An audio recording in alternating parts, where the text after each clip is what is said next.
Burst fire guns are possibly the most forgettable, non-enjoyable, annoying weapons to use, so I'm only going to use them on every single Treyarch Zombies game. Now, my hatred for burst fire guns definitely stems from a multiplayer perspective, but they don't exactly translate that well into zombies, you know, certainly in the earlier games. Black Ops 1 is where we start today's pain train, and there are a grand total of 3 weapons that are burst fire. We have the M16, the G11, and the CZ75s, although there is the single version and the dually version. So technically 4, but it's 3. Straight out of the gates, things are tough for us with Black Ops 1. Every single burst fire gun, when pack-a-punched, is turned into a fully automatic gun, which are banned, meaning I can't upgrade any of my guns. So this should be interesting. This first run was definitely something, you know?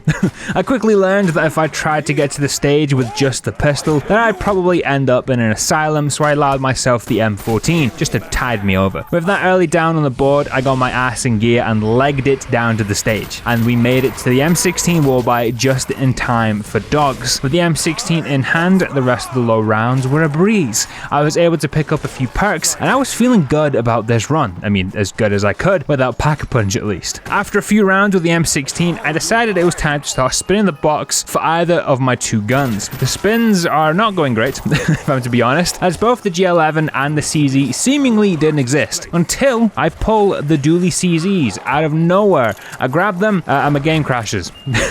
Which is just great. I didn't want to leave the first run with a crash on round 8, so I ran it back. This time around, things are going much better. No early downs, and I had all 4 of my perks before we hit double-digit rounds. The feelings were pretty groovy. With me being as set up as possible, I headed off for the box. It was the exact same story as previously. The box shafts me for a bunch of spins, and then out of nowhere, up pops the dually CZs. I grab them, and my game crashes. With that, I determined that the CZs are in fact cursed, and with that, I moved into Black Ops 2. Yet again, this game isn't exactly brimming with burst fire guns. The M16 is back, there's also the B23R. However, much like Black Ops 1, both of these guns become full auto when pack-punched. You know, it's bad even when the game refuses to let the gun stay as burst. The M16 and the B23R are just the guns on the wall. In the box, there are 2 other additions, the M8A1. Now, at the time of recording, I thought this changed to full auto upon being upgraded, but I later found out it actually stays as a burst. So, whoops. The other option in the box is the Chicom, a gun that I knew stayed burst fire when upgraded, finally. I mean, it at least had a burst option, but it's a dub nonetheless. As you've seen, I chose Nuketown for this run. I generally thought I'd be screwed no matter where I went, so I might as well make it interesting. The B23R was bought first, and it was closely followed up by the M16. The first few rounds were a doddle, as you'd expect, and as the rounds went on, we started getting our perks and pack-a-punch. First was double tap, then pack-a-punch, and after that speed, meaning Jug was my last perk to drop. People are always saying that one day my luck with these drops would catch up on me with this map, and well,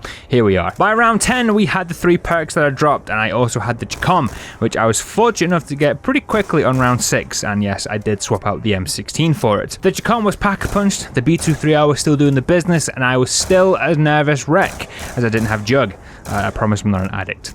As we moved through the teen rounds, things began to get a little spicy, as there was still no sign of Jug, but on round 14, I remembered something incredible. The Raygun Mark II is burst fire. It counts for this challenge, and that was the hit of adrenaline I needed. I then spent the next 4 or 5 rounds constantly hitting the box. Oh yeah, I also got Jug on round 16, it took us time, but we got there. The box refused to give me what I wanted, round after round. It just did not give up the goods. Round 18, things started going south, and I took it down. I revive and get myself a fire sale, and after about 35,000 points, the box finally caved and gave me the Mark II. I recovered my perks and went again. The Mark II and Chicom combo was great. 2 pack-a-punch guns just tearing through zombies for fun, and within no time I was into the 20s and making decent progress. That was until round 21 when I took another down. I won't lie, I was getting a little cocky and it backfired pretty massively. This was my final quick revive as I went down on round 4, but you didn't hear that from me. My lack of quick revive, however, wasn't my biggest issue. My lack of ammo was. I no longer had a wall gun, and therefore I no longer had access to infinite ammo, and my ammo was going fast. Round 23 and all my bullets were gone levels of fast. I was screwed. I did have some monkey bombs and grenades, so I used what I had to at least try and get something. I even went as far as swapping out the Chicom for the B23R. It was bleak and death was imminent, but against the run of play, a maxi drops. I lure the zombies away, take a few out, run for it, only to run right into a horde of zombies, and it was game over. The burst guns have been defeated on round 23. Up next is Black Ops 3, and oh boy do we have some drivel for this one. The RK5, M8, Pharaoh, and the Dredge. Just what a selection of guns, eh?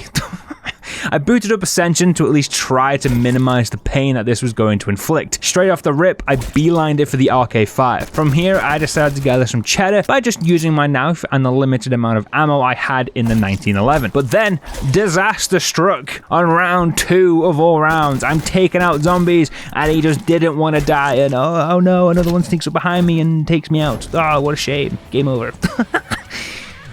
Black Ops 4 is up next. For this run, I returned to 9, simply because I didn't really know what burst guns I actually had available to me. I knew there was the ABR, which is only in the box, and also the Swordfish, which thankfully is a wallbuy. Now, I may not have known what guns I could use, but I did have a secret weapon. That secret being the Auger. Now, you may sit there and think, but Satch, the Auger isn't burst fire. Oh, my sweet summer child, but it is. With the Operator mod. Yes, the mod turns this gun into a 2-burst weapon of mass destruction, and it was going to carry me to glory. The Swordfish was also going to come along too.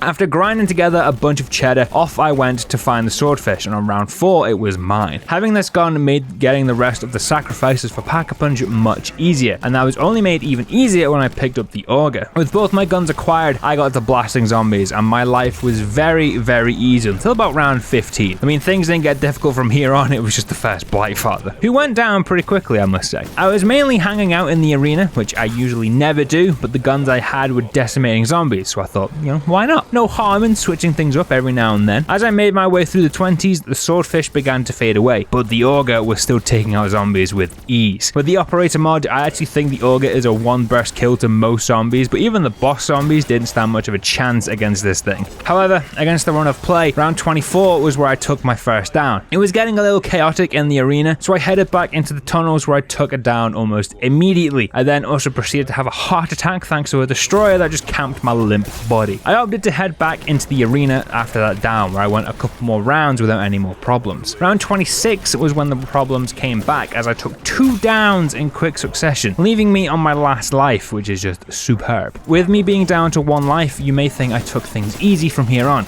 I did not, because that's the coward's way of doing things. I took the fight to the zombies, and for a good few rounds I was winning as I managed to get myself into the 30s, although that would be as far as I go. It's getting a little mad in the arena, but again, instead to deal with things, I run into 2 destroyers, and as I turn my back, about 5 zombies run right at me, all hitting me at the same time, killing me.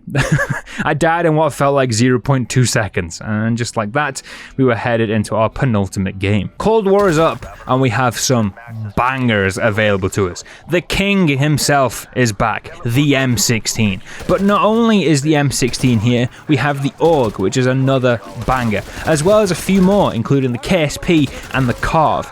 But I didn't spawn with any of these guns. The M16, AUG, and KSP are all war guns, so I thought I'd spawn with something a little different.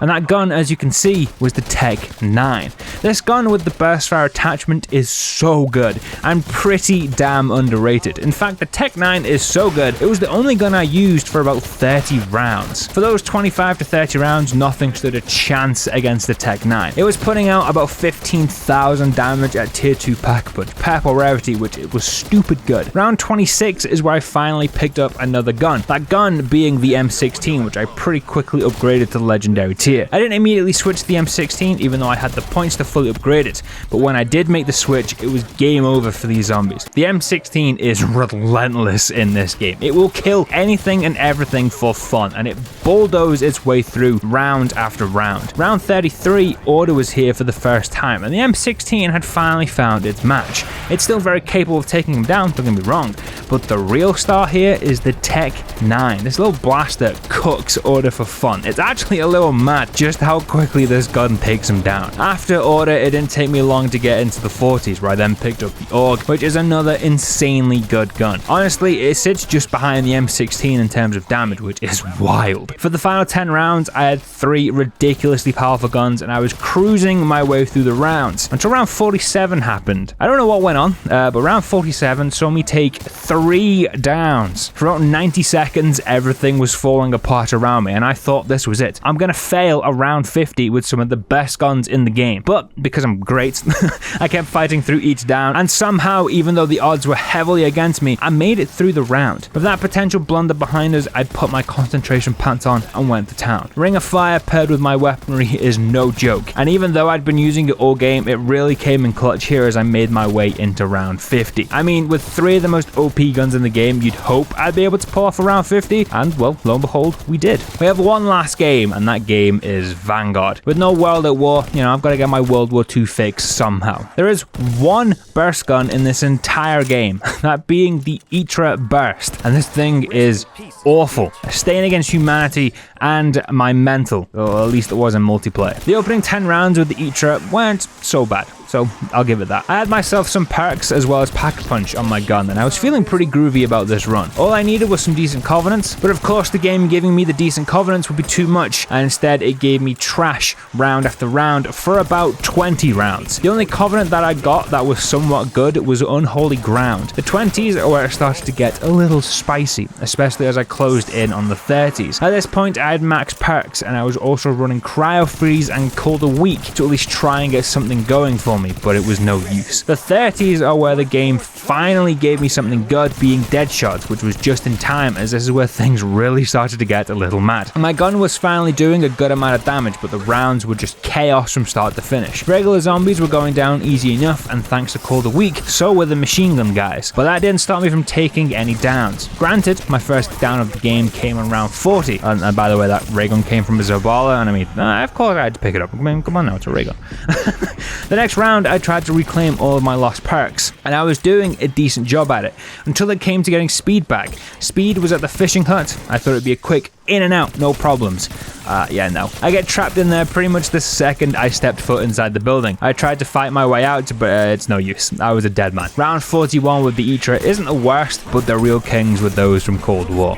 Thank you for watching. Leave a like and let me know what other zombie content you want to see from me, and as always, I'll see you in the next one.